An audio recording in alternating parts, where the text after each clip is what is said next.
고마우신 아버지 하나님, 저희를 하나님의 영광스러운 자녀로 부르시되 저희를 홀로 부르지 아니하시고 주님의 몸을 함께 이룰 또 다른 영광스러운 지체들과 한 몸으로 불러주신 것 주님 감사합니다.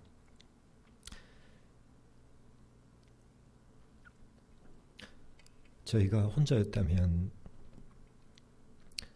감당하기 어려웠을 많은 어려움들을 서로가 위로하며 격려하며 주님의 사랑으로 세워가며 주님의 몸을 이루게 하여 주셔서 주님 감사합니다.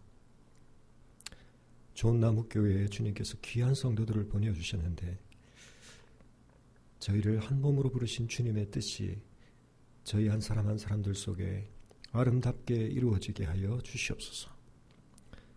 주님, 저희가 서로를 향해 주님 안에서 기대하며 서로를 용납하며 서로를 빚어가는 주님의 몸이 되기를 소원합니다. 좋은 나무 교회를 아름답게 섬겨갈 주님의 일꾼들이 함께 모였습니다. 주님의 말씀을 함께 묵상할 때 우리의 마음 가운데 새로운 결단이 있게 도와주시고 그 결단을 우리의 삶의 열매로 이뤄낼 수 있도록 주님의 성령께서 연약한 저희를 도우사 새롭게 능력으로 덧입혀 주시옵소서. 지난 사흘 동안도 삶의 자리에서 분주하며 또 여러 가지 일들로 우리의 마음이 곤고해졌습니다. 주님의 말씀 앞에 앉을 때에 우리를 회복시키시는 주님의 은혜를 누리게 하여 주시옵소서. 감사를 드리고 우리 주 예수 그리스도 이름으로 기도합니다. 아멘. 디모데전서 3장을 우리 함께 보도록 하겠습니다. 디모데전서 3장, 오늘은 1절부터 7절까지 같이 보겠습니다.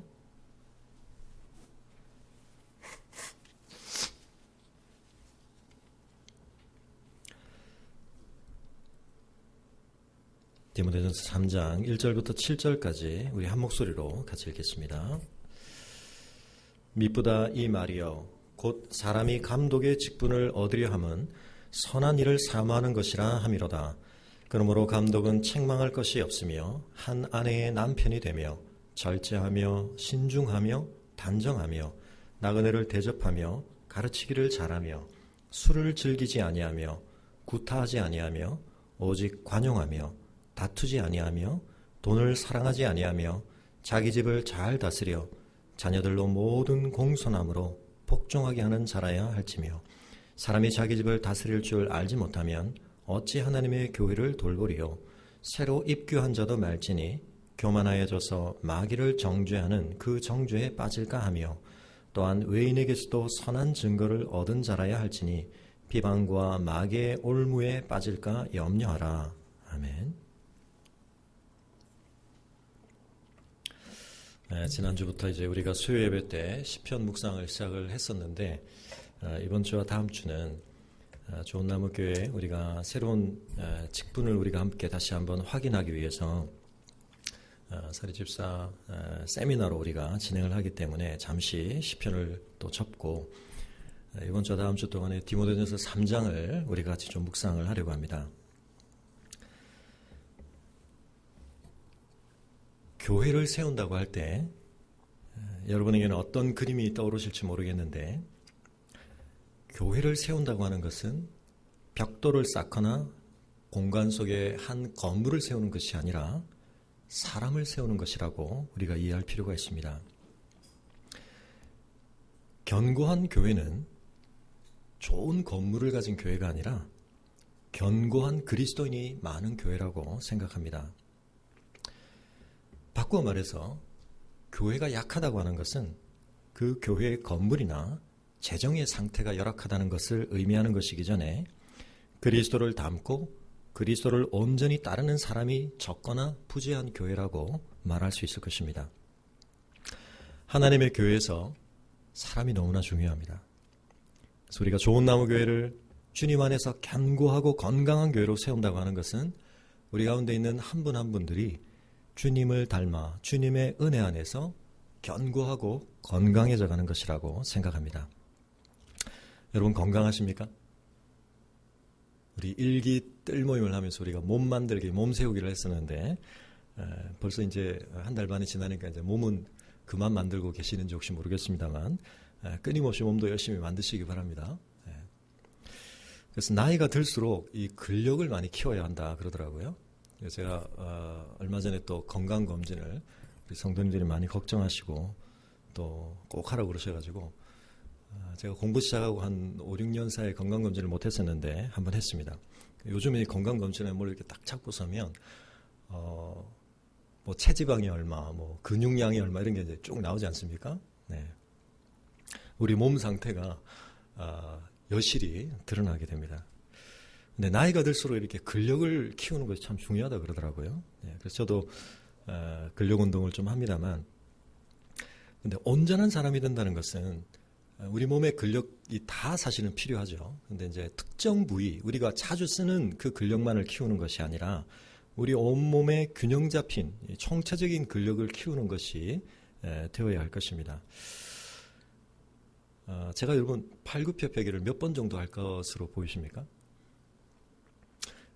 캠프 가서 이거 퀴즈로 낼 걸 그랬나요? 제가 팔굽혀펴기를 안 쉬고 한 번에 몇 번쯤 할까요? 네? 네. 제가 100번쯤 합니다. 네. 안 쉬고. 네. 근데 제가 철봉을 몇 개를 할까요? 자, 그걸 기준 삼았을 때. 네? 제가 철봉을 한 6개 합니다. 네. 그러니까 이게, 저도 철봉을 해보고, 이게 근육이 다르구나라는 걸 알았습니다. 그러니까 팔굽혀펴기를 지속적으로 제가 하면서 쓰는 근육하고, 철봉을 하기 위해서 써야 하는 근력에는 차이가 있는데, 제가 좀 밤마다 체조하는 가운데 철봉을 조금씩 한 개씩 늘려가려고 지금 애를 쓰고 있습니다. 그러니까 팔굽혀펴기 숫자하고 철봉 숫자하고는 너무나 비례가 안 맞죠. 그래서 우리가 이제 때로는 스트레칭이라를 하는 것도 우리 일상생활에서 그냥 우리가 평범하게 늘 쓰는 근육만 쓰는데 그렇지 않은 근육을 자꾸 써줘야 되고 또 내 몸에 필요한 다른 근력들을 균형 있게 키워야 되는데 그렇지 않게 되면 내가 어떤 행동을 할 때는 부담도 없고 잘 이루어졌는데 어떤 다른 행동을 할 때는 그 행동을 할 때만큼 잘 되겠지 생각하고 하지만 그 행동이 잘 이루어지지 않거나 또 어떨 때는 그것이 무리가 돼서 우리 몸에 병이 되거나 문제가 생길 수도 있을 것입니다. 그래서 우리가 하나님의 사람으로서 건강해져 간다라고 할 때 우리 몸의 근력들이 우리의 영혼의 근력들이 어떤 의미에서는 고루 개발될 필요가 있는데 오늘 우리가 읽은 본문 속에서 하나님은 하나님의 교회의 리더가 갖추어야 할 영적인 근력들을 굉장히 다양하게 소개하고 있습니다. 그래서 우리가 이번 주와 다음 주에 이 내용들을 살펴보면서 나의 영적인 근력 가운데 부족한 부분이 뭔가? 나는 팔굽혀펴기는 엄청 잘하는데 철봉은 너무 못하고 있지 않은가? 그리고 윗몸 일으키기는 완전히 꽝이지 않는가? 이런 것들을 우리가 좀 생각해 보면서 내가 하나님의 교회의 섬기는 일꾼이 되기 위해서 어떤 점을 좀 더 보완해야 할까 하는 점들을 함께 발견할 수 있으면 좋겠습니다. 오늘 이 디모데전서에서 바울은 3장에서 교회 리더십에 대한 가르침을 주고 있는데 특별히 감독과 집사라고 하는 직분으로 구별을 하고 있습니다만 그러나 다음 주에 보시면 알겠지만 사실 감독과 집사의 이 역할의 구분 안에서도 요구되어지는 것이 좀 비슷한 것을 보게 됩니다. 그래서 보통은 감독이라고 할 때 목회자에게 적용을 많이 하지만 우리가 이전 교회에서도 그랬던 것처럼 사실은 모든 교회 리더십은 목자적인 리더십을 가져야 되기 때문에 우리가 이 감독에 대한 기준도 우리 자신에게 온전한 그리스도인으로서 또 그리스도인으로서의 섬김에 우리의 자격을 우리가 생각할 때 묵상해보는 것이 좋겠다 생각을 해서 오늘은 감독에 대한 묵상을 좀 나누도록 하겠습니다. 7절까지를 보겠는데요. 여러분 사람은 정말 오래 맞물려 봐야 진정으로 알 수 있는 것 같습니다. 동의하시나요? 옆에 계신 분과 오래 맞물려 보시는 게 좀 많이 아셨습니까? 그래서 그런 오래 아는 관계 속에 살아야 우리가 그 사람을 깊이 알 수 있는데 그 깊이 알아가는 관계 속에서 알아갈수록 아름답고 멋진 사람은 어떤 사람이라고 생각하십니까? 요즘 이 외모가 굉장히 중요한 하나의 파워가 되고 권력이 되고 있는데 물론 외모가 우리의 첫눈에 굉장히 중요한 관심을 끌고 우리에게 영향을 미치는 것이 사실입니다. 그러나 사람을 알아갈수록 아름답고 멋진 사람은 당장 겉으로 보이는 외모가 멋진 사람이기보다는 그의 내면의 골격과 그의 인격과 성품과 삶의 체계가 아름답고 멋진 사람이 아닌가 생각해 보게 됩니다. 인생을 살아갈 수도 여러분 그렇게 좀 느끼시죠? 굉장히 멋지고 괜찮은 사람인 줄 알았는데 알아가다 보니까 영 외모의 골격과는 너무나 비교가 안 되는 내면의 빈약한 골격과 모습들을 발견하게 될 때 우리가 실망을 하게 되는 것입니다. 근데 이 교회 안에서의 리더라고 하는 사람은 그런 점에서 훨씬 더 중요한 내면의 골격과 영적인 근력들을 필요로 하는데요. 한 명의 좋은 리더가 세워지고 그 공동체 속에 존재한다는 것은 굉장한 힘을 발휘하게 됩니다.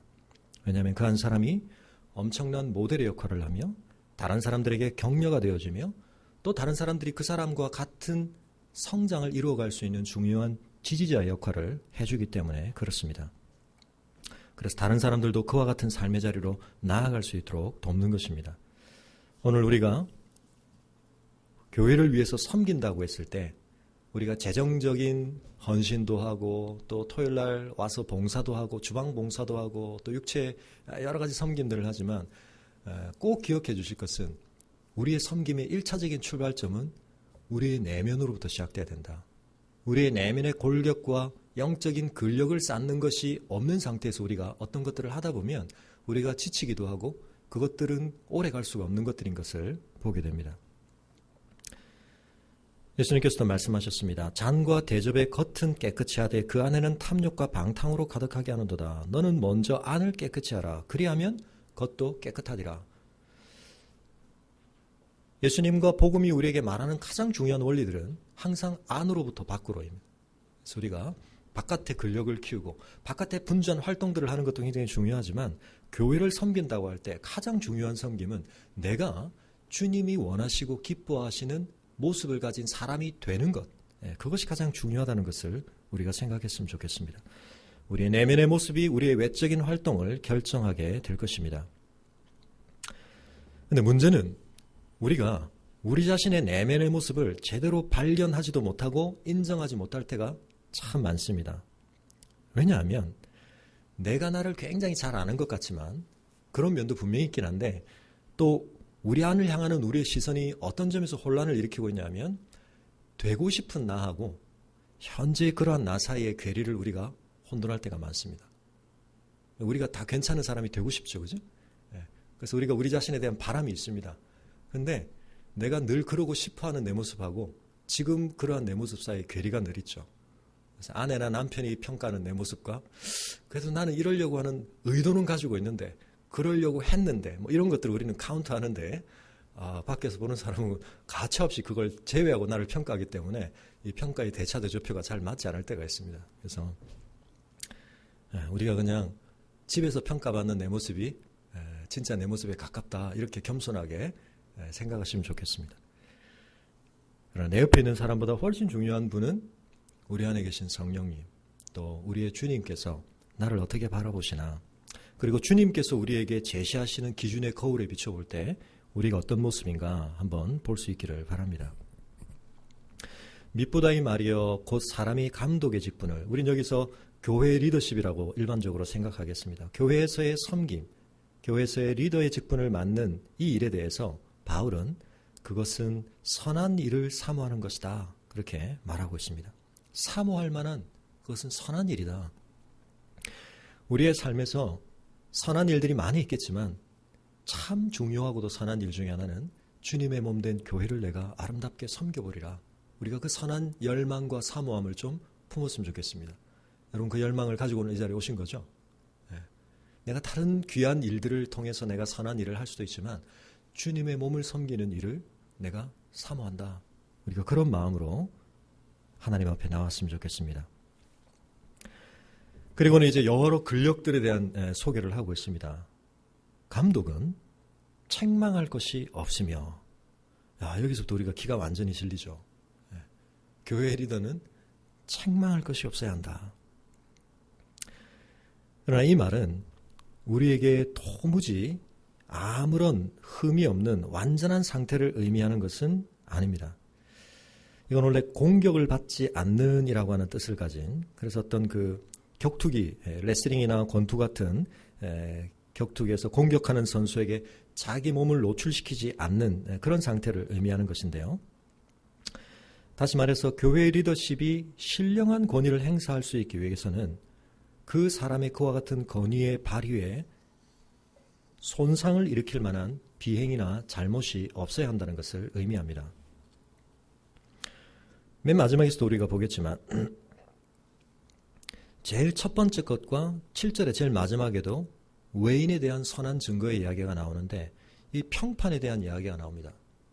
물론 이걸 자칫 잘못 해석하면 사람들에게 그저 인기를 얻고 사람들에게 좋게 보이기만 하면 되는 것이냐라고 생각할 수 있지만 물론 그것은 아닙니다.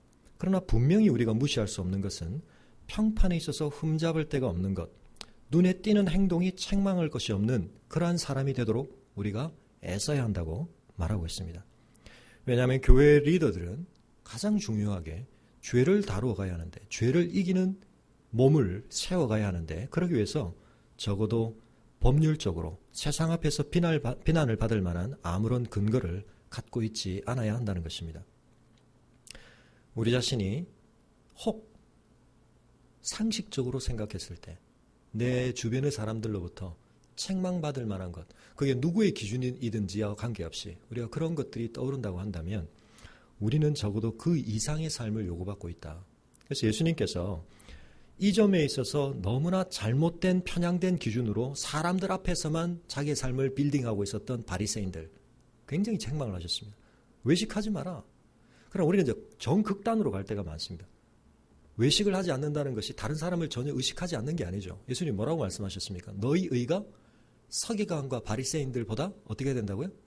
나아야 된다. 월등해야 된다. 지금 그렇게 말씀하시는 것을 우리가 기억해야 되겠습니다. 총론적으로 책망할 것이 없어야 한다. 그래서 우리 자신이든 타인이든 우리가 책망할 것이 없는 삶을 우리가 지향해야 되는구나. 이유는 무엇입니까? 우리를 통해서 주님의 복음이, 주님의 생명이, 주님의 능력이 나타나야 하기 때문입니다. 그것에 지장이 될 만한 것을 내가 어떻게든 제거하겠다, 극복하겠다 라고 하는 동기를 우리가 품어야 할 것입니다. 우리의 기준은 세상의 기준보다 훨씬 높아야 합니다. 세상 사람들이 쉽게 타협하고 그저 따라가는 정도의 수준을 넘어서야 하는 것입니다. 그래야만 우리를 통해서 주님의 권세와 복음의 능력이 나타나는 것이 지장을 받지 않게 된다는 것입니다. 총 15개를 언급하고 있는데 두 번째는 한 아내의 남편이 되며 라고 하는 것입니다.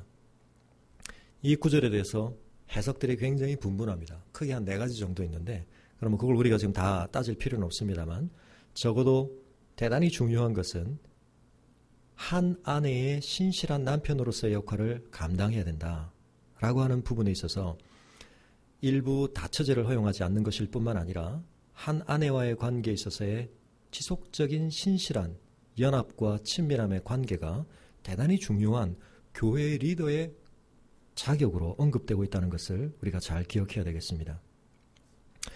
오늘 내용 속에서 보겠지만 가정 안에서 이루어져야 할 모습과 교회라고 하는 좀 더 큰 가정 안에서의 역할 사이에 어떤 의미에서 긴밀한 연관을 바울이 지적하고 있는 것을 보게 됩니다. 교회에서는 열심히 섬기는데 아내에 대한 남편의 역할을 하는 데 있어서 또는 남편의 아내의 역할을 하는 데 있어서 문제가 있는 경우, 이건 우리가 주의를 해야 한다는 것입니다. 교회를 열심히 섬기기 때문에 나는 남편에 대해서, 아내에 대해서 소홀해도 괜찮다. 이건 주님을 제대로 아름답게 섬기는 모습이 아니라는 것입니다. 성과 결혼의 의미, 부부의 의미라고 하는 것을 우리가 이 시간 더 깊이 생각할 수는 없겠지만 우리가 에베소서를 나중에 다루면서 이 부분을 이야기하겠습니다만 삼위일체 하나님의 연합을 가장 근사치로 경험하고 누리도록 하나님이 허락하신 관계, 이 언약 안에서의 배타적인 특별한 연합의 관계, 이 관계를 우리가 소중히 여기는 것은 그리스도와 교회의 관계를 바르게 이해하고 그 그리스도와 교회의 관계 속에서 올바른 섬김을 하는 데서 대단히 중요한 기초가 된다고 바울은 이야기하고 있는 것입니다.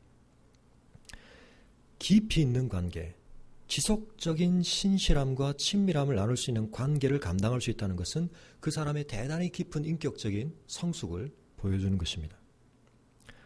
오늘날 가정에 굉장한 어려움이 생기고 특별히 남성들이 여러 가지 문제의 상황들을 만들어내는 이유 중에 하나는 한 관계 속에서의 익숙함이 깊어지고 친밀함이 깊어지는 가운데서의 그 연합, 그 친밀함의 연합의 깊이를 우리가 파기보다는 얇고 피상적인 많은 관계들로부터 오는 새로운 자극을 원하기 때문에 그렇지 않은가 생각을 해보게 됩니다. 한 관계 속에 나를 결속시킨다는 것, 거기서 유발되어지는 한계 속에 나를 머물게 할 수 있다는 것, 그 속에서 하나님이 숨겨두신 선물과 풍성한 은혜를 누릴 수 있다는 것, 굉장히 중요한 것입니다. 그래서 나중에 우리가 에베소서에 보겠지만 그리스도와 교회의 관계와 남편과 아내의 관계가 중요하게 오버랩되어 있다고 바울은 이야기하고 있는데, 교회를 참되게 섬길 수 있는 중요한 자격의 요건이 한 아내의 남편으로서의 지속적인 성실성과 그 관계의 깊이를 거룩한 하나됨 속에서 친밀한 연합으로 이루어갈 수 있는 사람이어야 한다고 이야기하고 있습니다. 이런 사람을 우리는 신뢰할 수 있습니다. 이런 사람이 우리는 신실할 것을 기대할 수 있습니다. 그래서 여러분, 사람에게 실망해 보셨습니까? 사람에게 기대를 걸었다가 사람에게 실망을 하게 되면 우리의 영혼이 치명타를 입는데, 그래서 우리가 참 신실한 사람 만나기가 참 어렵습니다. 그런데 그 사람이 신실한지 아닌지를 확인해 볼 수 있는 많은 길 중에 하나는 지속적인 관계 속에서 그 사람이 어떤 모습을 드러내는가, 이제 그걸 봐야 되는 거죠. 그래서 짧게 만나는 그런 다양한 관계 속에서 사람들에게 잘 대해주고 좋은 평판을 받는 것이 중요한 게 아니라 꾸준하게 그 사람의 모든 면을 지켜볼 수 있는 그 관계 속에서 그 사람이 어떤 사람으로서 지속적으로 드러나는가, 이것이 굉장히 중요하다는 것입니다. 세 번째는 절제하며입니다.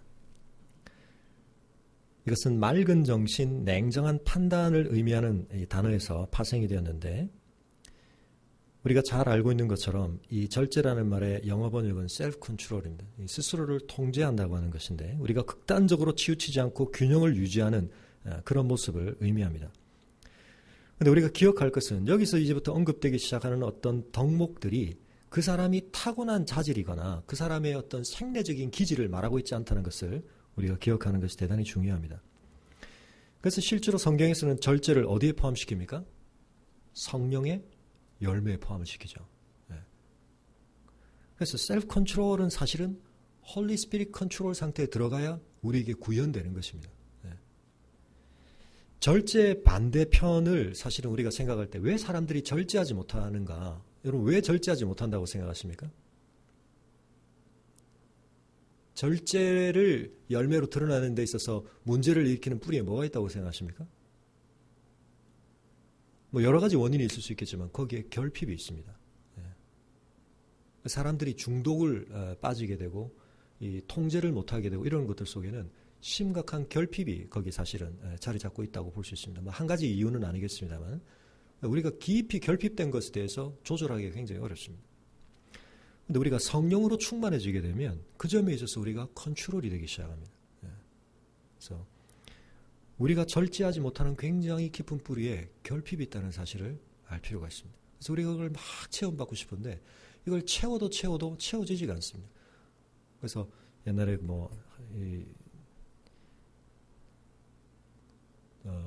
달마야 놀자입니까? 제가 지금 영화 이름 기억이 안 나는데 우리 스님들이 주인공 되셨던 조폭들하고 스님들 나왔던 영화 혹시 보셨습니까? 네, 불교계에서 아주 좋아했던 영화인데 뭐 그런 걸 내죠. 장독에 있는데 밑에 이렇게 구멍이 났는데 물을 채워라 그러니까 결국 어떻게 채웁니까? 네? 연못 속에 이제 이렇게 두죠. 여기 이제 밑에 구멍이 났는데 이 구멍이 나 있기 때문에 계속 부어도 어떻게 됩니까? 계속 빠지는 거죠. 그래서 내가 웬만큼 채웠다고 생각하는데 곧 들여다보면 비어 있으니까. 그럼 이제 계속 채울 수 있는 유일한 방법은 뭡니까? 빠지는 속도만큼 그보다 더 빨리 이제 계속 부어야 이제 안 비는 거죠. 그런데 부어도 또 빠지니까 그 허탈감을 우리가 채울 수가 없는데, 물론 이제 뭐 여기 밑을 때울 수도 있지만 좋은 방법 중에 하나는 얘를 물속에, 얘에게 물을 채우는 게 아니라 얘를 물속에 두면 물이 안 빠져나가겠죠. 죄송합니다. 문제를 일으켰습니다. 성령으로 충만해진다라고 말할 때 우리가 때때로 내 영혼 속에 성령을 이렇게 붓는다라고 생각을 하는 경우들이 있는데, 사실은 정확한 의미는 내가 성령을 더 많이 소유하는 것이 아니라 성령께서 나를 더 많이 소유하시는 상태를 우리가 성령 충만하다고 말할 수 있습니다. 표현에 자꾸 우리가 오해가 있는 건데요. 그래서 말씀드렸던 것처럼 사이다병에 물을 담는 방식에는 두 가지가 있습니다. 깔때기 같은 걸 꽂아놓고 병에다가 물을 쪼르륵 따르는 방법이 하나 있겠죠. 그러나 또 하나의 방법은 바다에 가가지고 그 병을 퐁 던지는 거죠. 그럼 바닷속에 그 병이 잠겨 내려가면서 공기는 빠져나가고 안에 물이 채워지지 않겠습니까? 둘 다 병만을 놓고 보면 병 안에 물이 들어갔다고 말할 수 있습니다. 그러나 후자의 경우를 좀 더 정확하게 묘사하면 뭐라고 말해야 되겠습니까? 병 안에 물이 들어간 게 아니라 물속에 병이 들어간 거죠. 그래서 우리가 성령의 지배하심과 성령의 충만하심 안에 거하게 될 때 우리 안에 있는 많은 결핍감들이, 또 결핍의 문제들이 극복되게 됩니다. 그러므로 우리가 절제할 수 있게 되는 것입니다. 요즘 젊은 사람들 중에 이 거식증, 폭식증, 특히 우리 여성들 중에서 굉장히 많이 걷잡을 수 없이 막 몰아서 먹고 막 토하고 이런 증세를 보이는 그런 여학생들이 굉장히 많이 있는데요.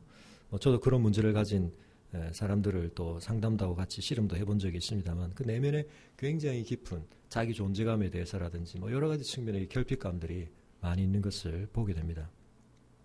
그래서 우리가 충동적이게 되고 잘 절제하지 못하게 되고 컨트롤하지 못하는 것은 사실은 우리가 하나님의 더 큰 은혜와 성령의 충만함으로 채워져야 할 숙제를 가지고 있다는 것을 볼 필요가 있는 것인데요. 그래서 혹시 우리가 절제가 부족하다면 내가 하나님의 은혜와 성령의 충만케 하심을 더 구해야 되겠다, 우리가 생각하실 수 있기를 바랍니다. 신중하며라고 번역된 건, 개역 한글에서는 예전에 근신하며라고 번역이 되어 있었는데, 이 근신이라는 말은 우리가 학교에서 벌 받는 것에도 근신이 들어가 있습니다만, 이 근신하다는 것은 어떤 의미에서 우리가 좀 삼가는 것이죠.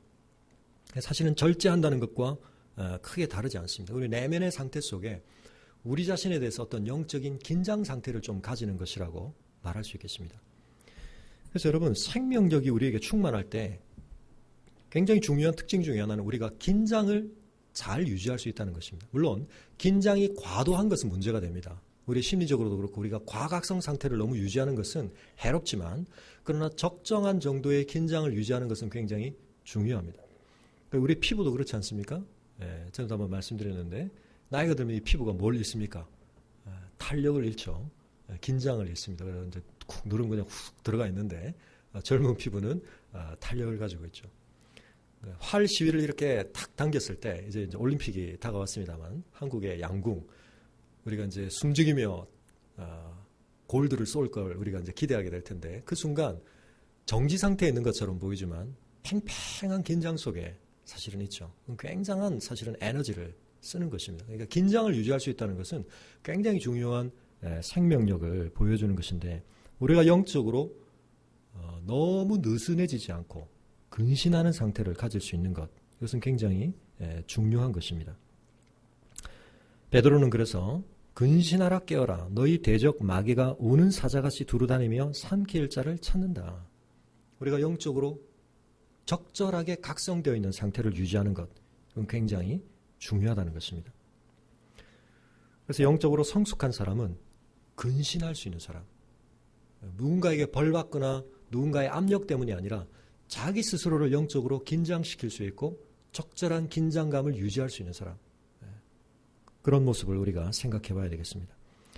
단정하며라고 번역되어 있는데, 이것은 개역 한글에 옛날에는 아담하며 이렇게 번역되어 있어가지고 나는 키가 너무 커서 감독이 못 되겠다, 그런 생각들을 했었는데, 이 아담하다는 말이 이제는 단정하다라는 말로, 헬라어로는 코스미온이라고 하는 말인데, 이 말이 이제 그 코스모스라는 말하고 같은 어원에 속해 있습니다. 이게 어떤 뜻이죠? 코스모스라고 하는 것은 질서 있는 조화로운 우주를 의미하지 않습니까? 그 사람의 내면이 질서 잡혀 있는 것을 의미합니다. 그 사람의 삶의 체계가 질서 잡혀 있는 것을 의미합니다. 그래서 그 사람이 행위에 있어서 도가 지나치지 않고 점잖으며 정중하게 행동하는 것을 가리키는데 내적으로나 외적으로나 균형 잡힌 삶을 살아가는 것을 의미합니다. 자신의 영혼과 일치하지 않는 어떤 행동들을 삼갈 수 있는 것을 의미합니다. 앞서 있었던 근신하며가 그러나 상대적으로 조금 더 내면적인 것을 가리킨다면 이 아담하며 또는 단정하며라고 하는 것은 그 내적인 절제와 근신이 외적으로 표현되는 양상을 의미한다고 말할 수 있겠습니다. 16세기 프랑스의 풍자 작가였던 프랑스와 라블레라고 하는 사람이 그런 말을 했다는데 자신을 통제할 수 있는 충분한 힘을 갖고 있지 못하다면 어떻게 다른 사람을 다스릴 수 있겠는가? 네, 지금 우리가 묵상하고 있는 이 교회의 리더십과 같은 차원에서 하는 얘기라고 볼 수 있겠습니다.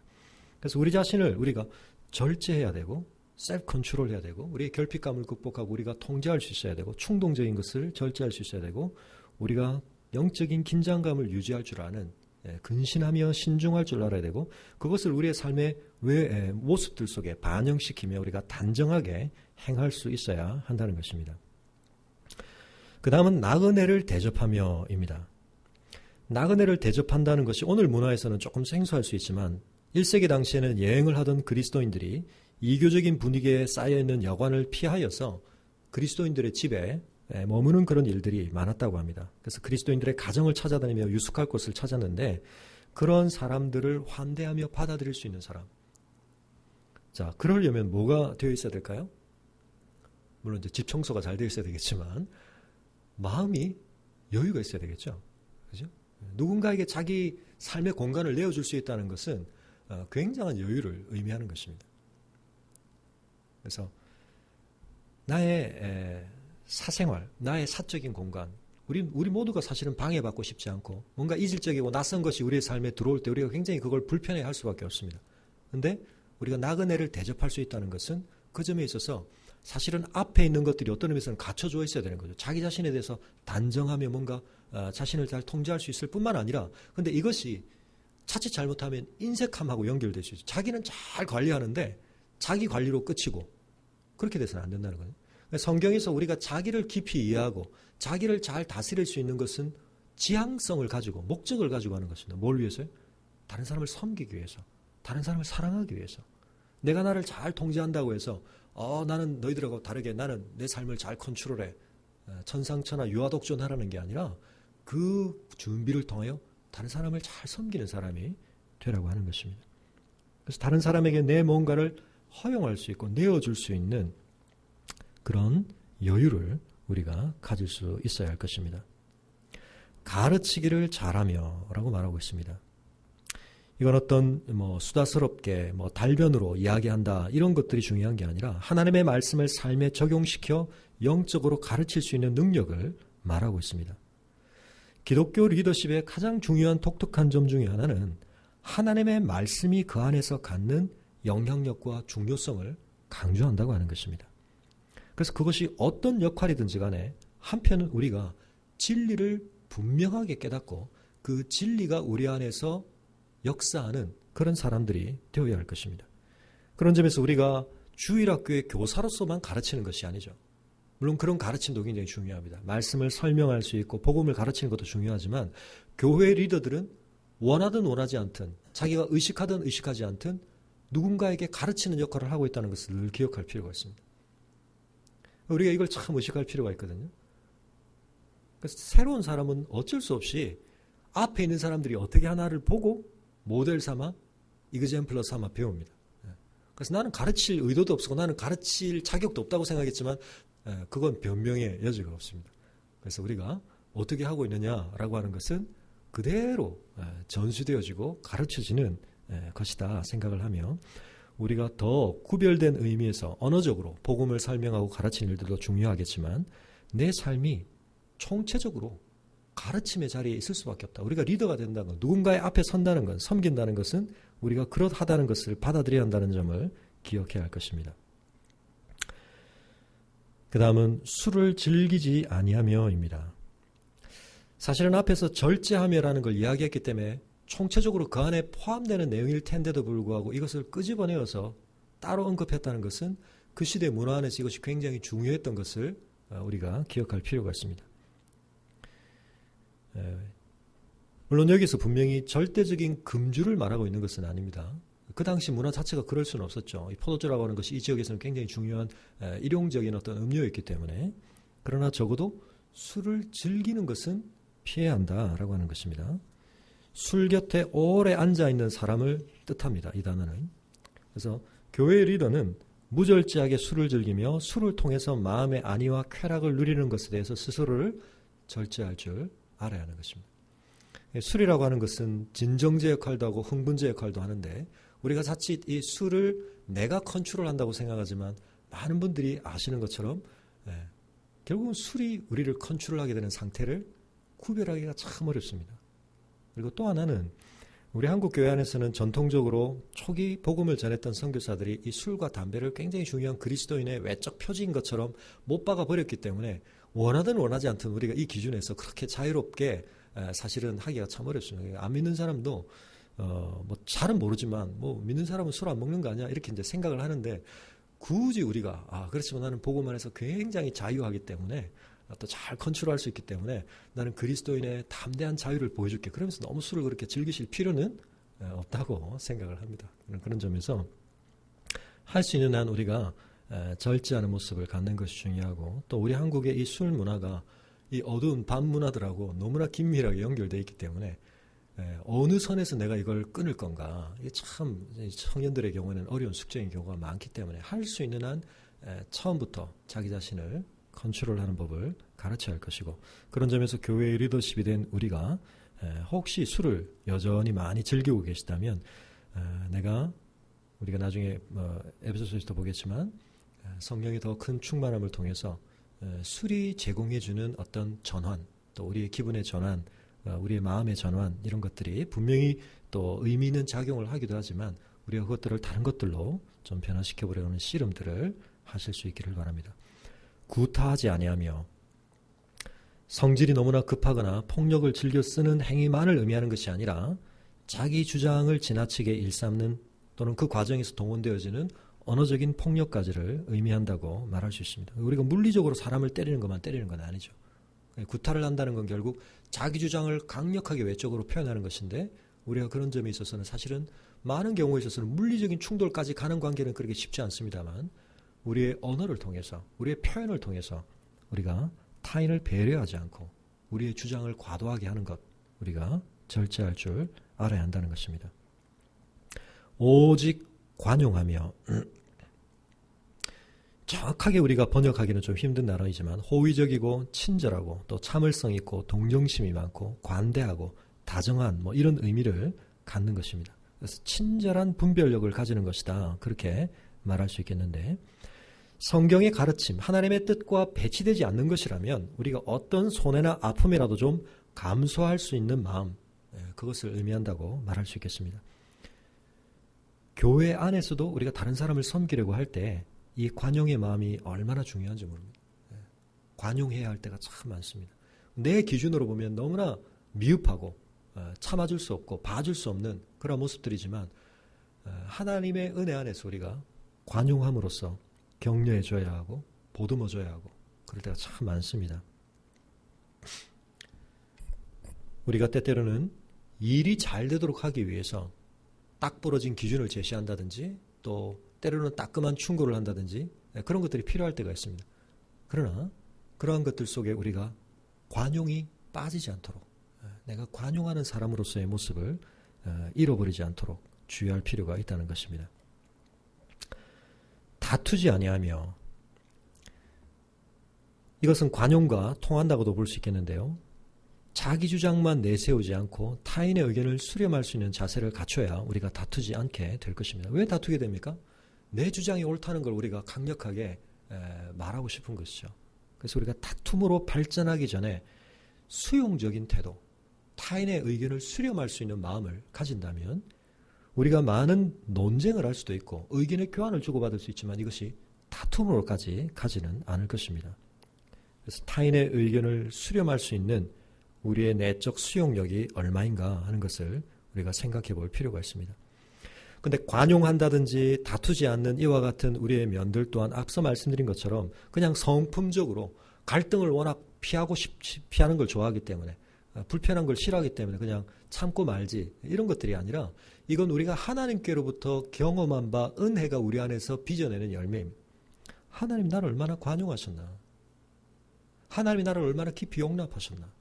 우리가 그걸 생각할 때 나의 생리적이고 나의 어쩔 수 없는 한계를 넘어서서 용량을 초과해서 우리가 누군가를 관용할 수 있고 다툼으로 번져갈 수 있는 상황을, 그 에스컬레이션을 우리가 누그러뜨리고 우리가 한 발 빼며 또 서로를 용납하며 화평을 이루어갈 수 있을 것입니다. 이 권면을 한다는 사실은 뭘 의미하죠? 교회 안에 뭐가 있을 수 있다는 것입니까? 다툼이 있을 수 있다는 거죠. 우리가 연약하기 때문에 그럴 수 있다는 것입니다. 근데 우리가 리더가 되기 위해서는 그런 면들에서 다른 사람보다 좀 더 이 면들을 잘 발휘할 수 있는 근력을 키워야 한다는 것입니다. 돈을 사랑하지 아니하며 우리의 삶의 목적이 재물의 이익을 얻는 것에 초점 맞춰져 있지 않아야 한다는 것입니다. 마태복음 6장에서 예수님은 한 사람이 두 주인을 섬기지 못할 것이니 혹 이를 미워하며 저를 사랑하거나 혹 이를 중히 여기며 저를 경히 여김이라. 너희가 하나님과 재물을 겸하여 섬기지 못하느니라. 이 디모데전서 6장 마지막에 바울이 뭐라고 말합니까? 돈을 사랑함이 일만하게 뿌리다. 그래서 우리가 돈을 사랑하지 않으려고 하면 더 사랑하는 것이 있어요. 하나님을 더 사랑해야 됩니다. 근데 하나님과 이 재물이 경쟁 관계에 들어가기가 너무나 쉽다는 것입니다. 더더욱 오늘날은 이 화폐의 가치가 교환 가치, 저장 가치, 모든 면에 있어서 이 화폐가 지금 너무나 중요한 역할을 하고 있기 때문에 돈으로 모든 것을 환산시키고 돈이 우리의 모든 가치 평가의 기준이 되고 있기 때문에 우리가 돈을 사랑하지 않기가 너무너무 어렵습니다. 그죠? 각기 다른 취향을 가질 수 있고 다른 가치 추구를 할 수 있지만 돈 문제에 있어서는 우리가 참 예외가 되기 어렵습니다. 그래서 우리가 돈을 사랑하지 말아야 된다. 그런데 이걸 조금 더 넓게 적용하자면 우리가 섬김의 자리에 있으면서 경건과 섬김조차도 때때로 우리의 이익을 위한 우리가 도구로 사용할 수가 있다. 주의를 해야 한다는 것이죠. 그것이 꼭 돈으로 직접 돌아오지 않는 것이라 할지라도 나의 어떤 이기적인 이익 추구를 위해서 나의 섬김의 역할과 자리, 나의 리더십을 사용하지 않으려고 주의해야 한다는 것입니다. 우리에게 어떤 권한이 주어질 때, 우리에게 어떤 역할이 맡겨질 때 우리는 그것을 철저하게 섬김을 위해서 쓰려고 하는 마음, 그것을 갖는 것이 너무나 중요하다는 것입니다. 교회 안에서 이런 부분들이 제대로 이루어지지 못하기 때문에 그래서 내가 리더십을 가지고 그 리더십을 가지고 내 개인적인 어떤 이익과 야망을 성취하기 위해서 사용하게 될 때 문제가 발생하는 것입니다. 그리고 그렇게 될 때 그 사람의 리더십은 다른 사람을 살리는 리더십이 아니라 다른 사람들을 사용하는 리더십이 되어버려요. 섬김의 대상을 사용의 대상으로 보게 되는, 우리가 그런 잘못에 빠지지 않도록 주의해야 할 것입니다. 다시 한번 가정의 이야기가 나옵니다. 가정 얘기만 하면 우리가 참 뼈가 아픈데요. 자기 집을 잘 다스려서 자녀들로 모든 공손함으로 복종하게 하는 자라야 할지며 아무도 감독하기 참 어렵겠다. 그죠? 이 자녀 문제가 나왔습니다. 자기 집을 잘 다스려야 되는데 구체적으로 지침을 줍니다. 그 자녀들을 한번 봐라. 그 자녀들이 공손함으로, 모든 공손함으로 부모의 권위에 복종하고 있는 자녀들을 두고 있느냐. 이야, 겁납니다. 그죠? 그러나 바울이 말하듯이 그 밑에 괄호로 들어있습니다. 사람이 자기 집을 다스릴 줄 알지 못하면 어찌 하나님의 교회를 돌보겠느냐. 바울의 생각 속에서는 이게 이원화돼 분리되어 있지 않은 거죠. 1차적인 가정 안에서의 우리의 모습, 그 안에서의 우리의 역할과 더 큰 단위의 가정인 교회, 나눌 수가 없다는 것입니다. 연결되어 있다는 것입니다. 물론 가정이 잘 됨으로 교회 안에서 잘 될 수도 있지만, 물론 거꾸로 또 이제 상호작용이 잘 되기만 하면 교회 안에서 잘 됨으로 가정으로 갈 수도 있습니다. 그러나 어쨌든 1차적인 책임을 우리가 가정 안에서 감당해야 한다는 것입니다. 존 버년이 쓴 철로역정에 수다쟁이가 나오는데 그는 밖에서는 성자지만 집에서는 악마 같은 사람으로 그려지고 있는데, 가정에서 우리가 가장 솔직하고 있는 그들의 내 모습이 드러난다고 생각했을 때 그 모습의 영향을 가장 1차적으로 받는 사람이 누굽니까? 자녀죠. 그래서 교회에서 우리가 섬김의 리더십을 발휘하기 전에 집 안에서의 우리의 섬김의 리더십을 돌아보라는 것입니다. 디도서 1장 6절에서는 방탕하다 하는 비방이나 불순종하는 일이 없는 믿는 자녀를 둔 자라야 할지라. 가슴이 뜨끔합니다. 구약의 엘리 제사장이 가졌던 문제가 무엇입니까? 자기 아들들이 저주를 자청하되 금하지 아니하여. 사무엘상 3장 13절에 자녀도 망하고 자기도 망했죠. 그래서 우리가 우리의 자녀들을 올바르게 하나님의 은혜와 권위 가운데 양육하려고 하면 그 자녀는 결코 그냥 억압으로 안 되죠. 모범을 보여야 되고 내가 옳다고 여기는 바를 내 삶으로 내가 먼저 실행해야 되고 그리고 설득해야 되고 권면해야 되고 그러면서도 지침을 제공해 줘야 되고 때로는 타일러야 하고 공감을 해줘야 되고 굉장히 어렵습니다. 우리가 이 숙제를 완벽하게 풀 수는 없겠지만 이 숙제를 우리가 비껴가지 않는 것이 굉장히 중요하리라고 생각을 합니다. 새로 입교한 자도 말진이 교만하여져서 마귀를 정죄하는 그 정죄에 빠질까 한다. 그래서 너무 일찍 신입교우를 리더로 세우지는 마라. 새롭게 씨를 뿌린이라는 말로 번역될 수 있는데 중요한 이유 중에 하나는 성숙에는 시간이 그만큼 걸린다는 거죠. 앞서 말씀드린 것처럼 우리가 사람을 알아가다 보면 짧은 시간 아는 것과 긴 시간 아는 것은 참 다릅니다. 긴 시간을 부딪혀봐야 그 사람의 사람됨의 많은 면을 우리가 결국 볼 수 있게 되는데 그 사람이 잠깐 은혜를 받았다고 해서 드러내는 어떤 외적인 모습 그것이 진정 그 사람의 내면 깊은 것으로 체화되고 내재화된 모습으로 인격의 골격으로 자리 잡아서 나타나는 것인지 잘 살펴볼 필요가 있다는 것입니다. 여기 교만하여져서라고 번역된 말의 문자적인 의미는 연기에 휩싸이다라고 하는 뜻입니다. 우리가 교만해지면 어떻게 되기 쉽다는 것입니까? 극도의 자기중심성과 우쭐해짐 속에서 자기의 진정한 실체를 보지 못하게 된다는 것입니다. 자기 평가가 안 된다는 것입니다. 그러면서 자기가 어디를 가고 있는지를 모릅니다. 그러다가 제일 먼저 패망을 하게 됩니다. 그래서 교만은 패망의 선봉이다. 우리가 자만심을 가지고 우리에게 어떤 섬김의 자리를 우리가 교만하게 받아들이게 될 때 오히려 우리 자신과 다른 사람들을 연약함과 부패와 타락의 길로 이끌 수 있다는 사실을 기억하며 그래서 그런 점에 있어서 좀 중요한 점검이 필요하다는 것입니다. 우리 자신에게는 우리가 입교한 지 새로 된 얼마 안 된 사람은 아닐지 모르지만 교만의 문제가 있을 수 있다는 것을 다시 한번 기억할 필요가 있습니다. 그래서 교만과 관련해서 누가 언급됩니까? 교만에 있어서 가장 첫걸음을 뗐던 마귀, 사단은 결국 자기의 운명 속으로 우리를 함께 물귀시 작전을 하려고 하기 때문에 우리에게 교만을 가져다 주기를 좋아합니다. 그래서 이 마귀를 정죄하는 그 정죄에 빠진다는 표현이 사실은 조금 중의적인데 마귀가 받도록 예정되어 있는 그 정죄에 교만한 자가 빠진다고 볼 수도 있지만 마귀의 올무에 우리가 뒤에도 그 올무와 마귀의 올무라는 표현이 있지만 마귀가 사용하는 계략에 우리가 빠질 수 있다는 것을 의미하기도 하는 것입니다. 그래서 우리가 교회 안에서 교만해지지 않으려고 애를 쓰는 것이 참 중요합니다.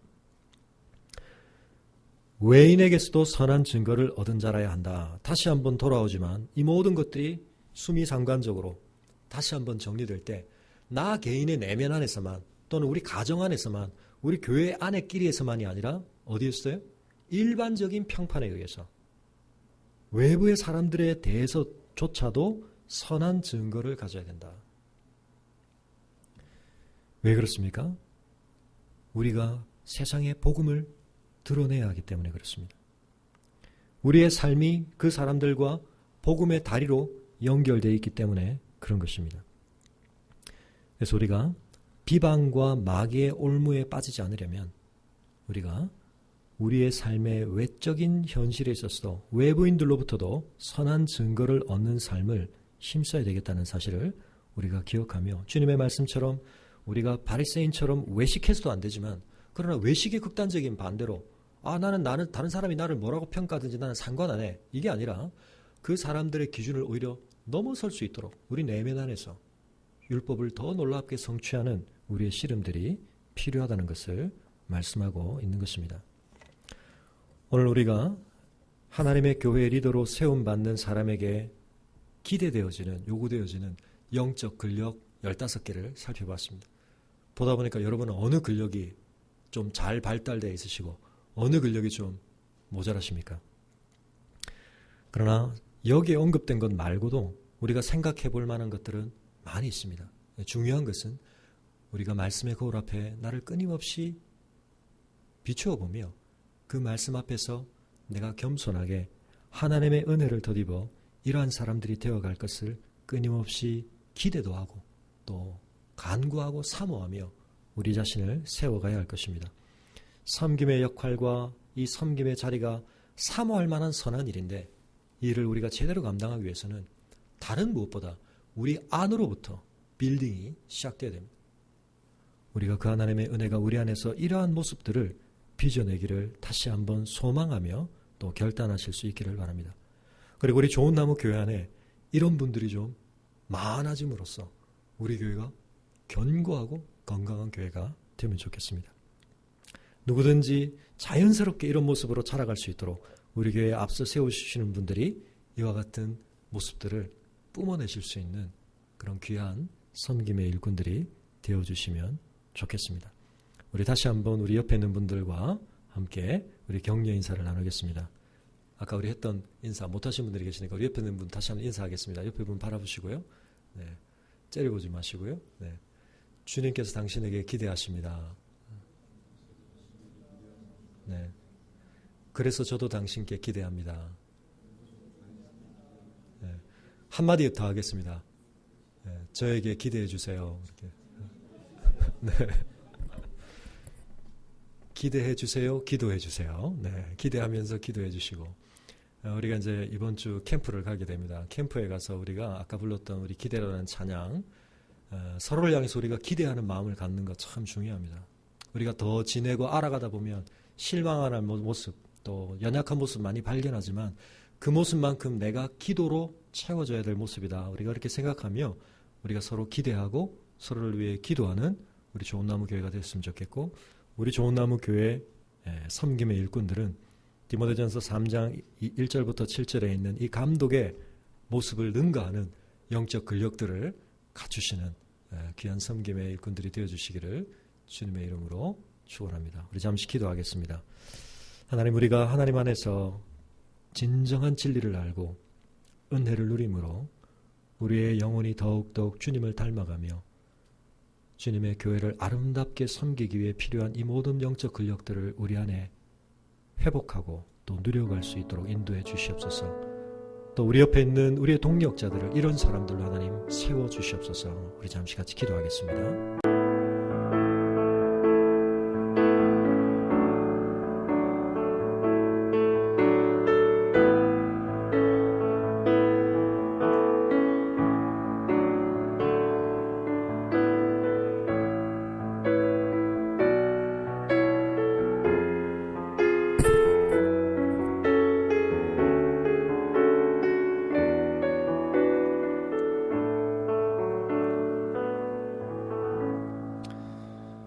우리의 머리가 되신 주님, 주님의 몸을 섬기는 역할을 감당함에 있어 주님께서 저에게 기대하시는 것은 탁월한 능력이나 어떤 업적을 이룰 수 있는 그와 같은 재능이기 이전에 우리의 영혼이 하나님의 은혜를 온전히 누리고 그 은혜에 합당한 열매들을 빚어 주님의 형상을 이루는 것임을 저희가 다시 한번 보았습니다. 아버지 하나님, 저희가 세상에 살아가며 우리 밖에 이루어내야 할 많은 성과들에 주목하느라 우리의 영혼을 돌아보며 우리의 내면을 살피며 우리의 인격과 성품을 다듬으며 우리의 가정을 세워가며 우리의 관계를 돌아보는 일에 소홀하였던 것을 고백합니다. 아버지 하나님, 좋은 나무 교회가 주님의 건강하고 견고한 교회로 세워지기 위해서 이 공동체 안에 주님의 건강하고 견고한 성도들이 많아지게 하여 주시옵소서. 우리 교회를 앞서 섬길 섬김의 일꾼들이 주님의 말씀이 우리에게 기대케 하시는 이 아름다운 영적인 근력들을 충분히 균형 잡히게 총체적으로 키워 발휘할 수 있는 사람들이 될 수 있도록 축복해 주시기를 원하오며 우리가 서로를 그런 모습으로 빚어가고 도와 세워가는 저희들이 될 수 있도록 인도하여 주시옵소서. 이번 주말에 있는 캠프를 통하여서 우리가 주님 안에서 서로를 존귀한 지체로 발견하며 서로를 격려하며 서로에게 기대하며 서로를 위해 기도하는 주님의 아름다운 몸이 되게 하여 주시고 이제 창립 6개월을 맞이하는 우리 좋은 나무 교회가 주님 안에서 더 건강하고 풍성한 열매를 맺으며 자라갈 수 있도록 이 자리에 함께한 우리의 모든 섬김의 일꾼들을 주님께서 은혜로 채우시고 붙들어 주시기를 간절히 바라옵고 우리 주 예수 그리스도 이름으로 기도합니다.